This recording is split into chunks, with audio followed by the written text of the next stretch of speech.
I think that bringing your field study into the studio is the absolute best way to paint.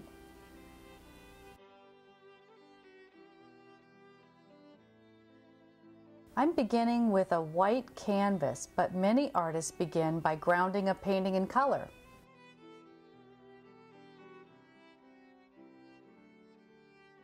An artist uses a ground to unify their art.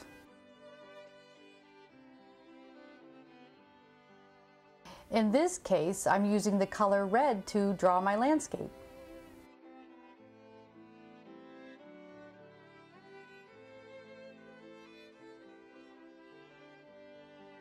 I love to listen to music while I paint. I usually listen to calm music with few words. Vocals in music can really distract you from your work.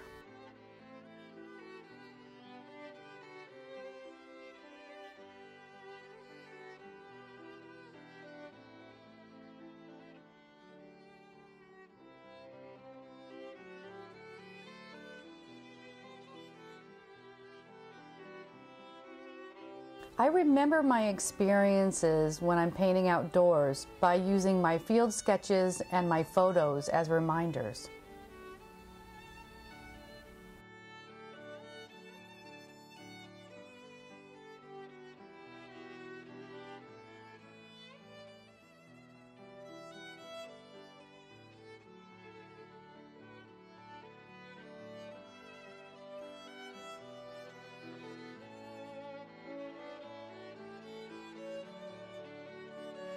My underlying sketch, I keep it very loose just to get the idea. Then I look for shapes to guide me along.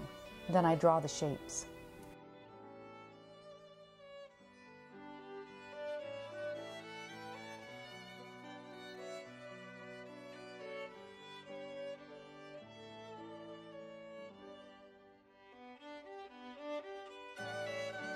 In this particular landscape, there are various shapes in the field. I search for the ones that are varied in size. It's pretty easy to draw the shapes in the trees and the building, but it's a different thing when you're searching for shapes in a field.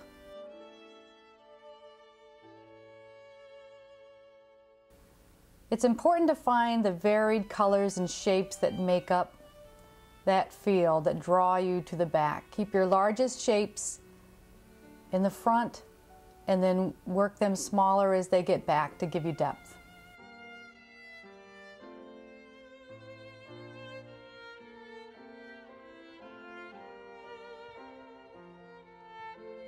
I'm drawing the shapes in here that will help lead your eye to the back and give you a roundness to the earth.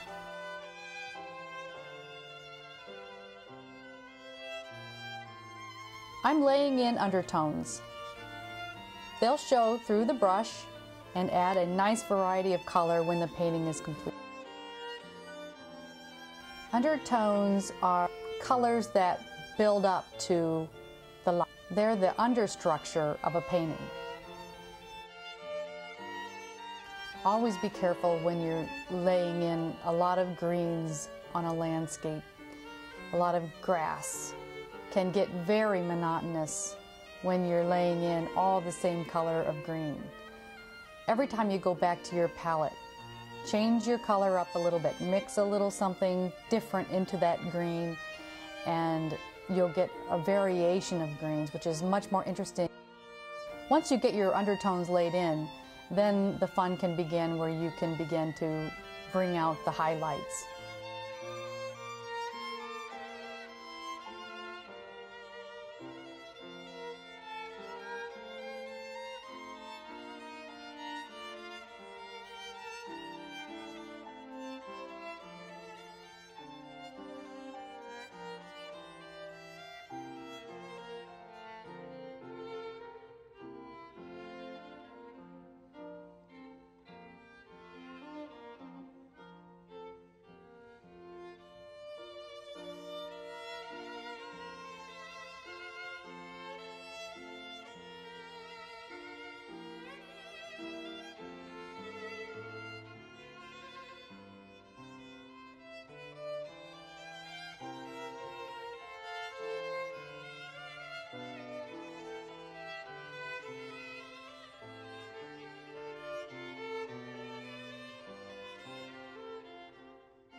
Landscape can look very flat if you don't give it some shape and dimension and color and movement. I can do that by starting out with a dark shape and working to a lighter shape, similar to a ball that has light on it. So here I'm creating that. I usually start in dark tones and then I work the painting into the light.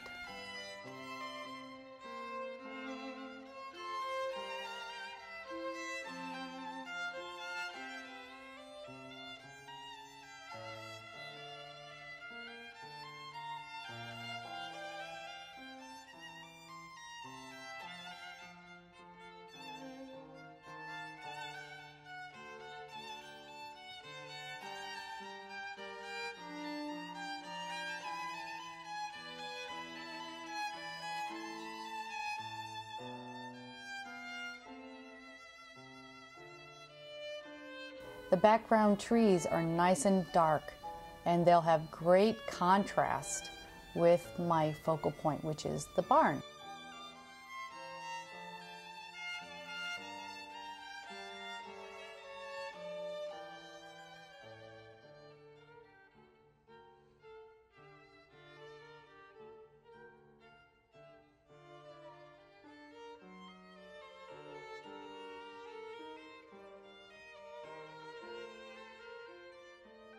There's a lot of atmosphere between here and those trees way back there.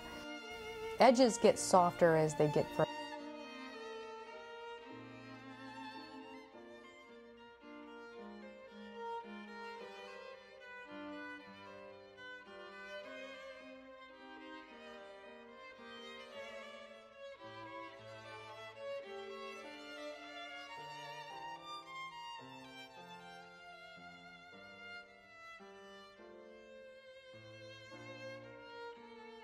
Reduce hard edges with the touch of a paper towel.